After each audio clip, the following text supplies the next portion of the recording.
All right, let's take a look at Escape from the Western Diet by Michael Pollan. People eating a Western diet are prone to a complex of chronic diseases that seldom strike people eating more traditional diets. Scientists can argue all they want about the biological mechanisms behind this phenomenon, but whichever it is, the solution to the problem would appear to remain very much the same. Stop eating a Western diet.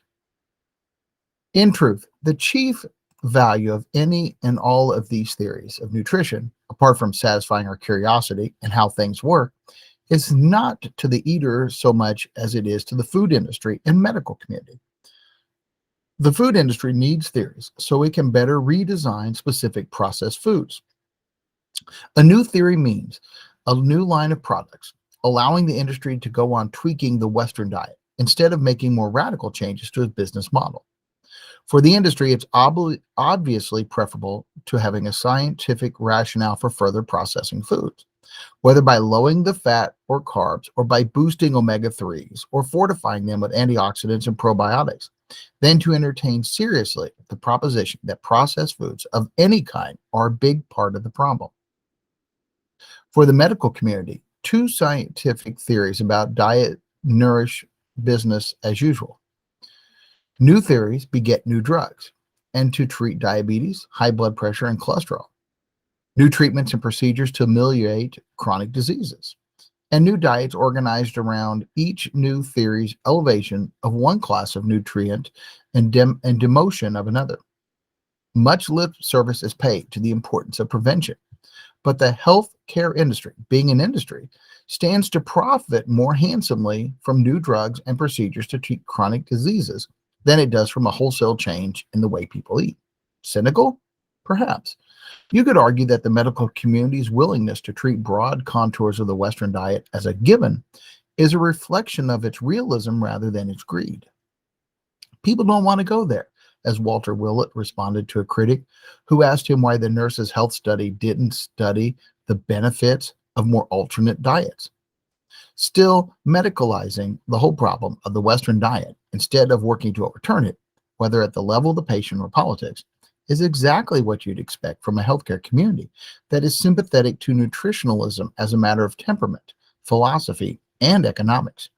You would not expect such a medical community to be sensitive to the cultural or ecological dimensions of the food problem, and it isn't. So what would a more ecological or cultural approach to the food problem counsel us? How might we plot our escape from nutritionalism and, in turn, from the most harmful effects of the Western diet? To Dennis Burkitt, the English doctor stationed in Africa during World War II, who gave the Western diseases their names, the answer seems straightforward, if daunting. The only way we're going to reduce disease, he said, is to go backwards to the diet and lifestyles of our ancestors. This sounds uncomfortably like the approach of the diabetic Aborigines, who went back to the bush to heal themselves. But I don't think that is what Burkitt had in mind. Even if it was, it is not a very attractive or practical strategy for most of us. No, the challenge we face today is figuring out how to escape the worst elements of the Western diet. In theory, nothing could be simpler. To escape the Western diet and the ideology of nutritionalism, we have to only to stop eating and thinking that way. But this is harder to do in practice, given the treacherous food environment we now inhabit and the loss of cultural tools to guide us through it. Take the question of whole versus processed foods. Presumably one of the simpler distinctions between modern industrial foods and other kinds.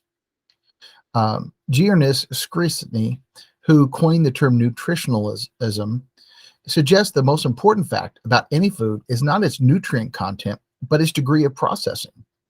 He writes that whole foods and industrial foods are the only two food groups I'd consider including in any useful food pyramid.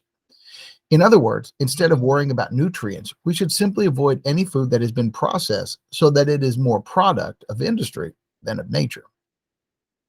This sounds like a sensible rule of thumb, until you realize that industrial processes have by now invaded many whole foods too. Is a steak from a feedlot steer that consumed a diet of corn, various industrial waste products, antibiotics, and hormones still a whole food? I'm not so sure. The steer has itself been raised on a Western diet, and that diet has rendered its meat substantially different in the type and amount of fat in it, as well as its vitamin content, from our beef our ancestors ate. The steer's industrial upbringing has also rendered its meat so cheap that we're likely to eat more of it often than our ancestors would have. So plotting our way out of the Western diet is not going to be simple. Yet, I am convinced that it can be done. And in the course of my research, I have collected and developed some straightforward and distinctly unscientific rules of thumb or personal eating policies that might at least point us in the right direction.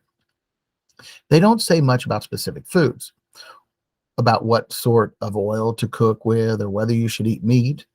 They don't have much to say about nutrients or calories either, though eating according to these rules would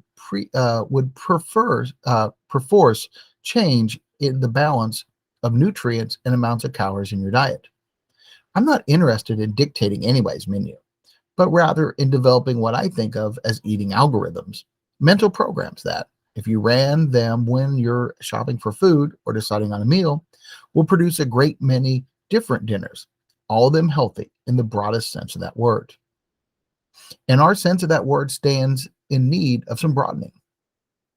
When most of us think about food and health, we think in the fairly narrow nutritionalist terms about our personal physical health and how the ingestion of this particular nutrient or rejection of that affects it.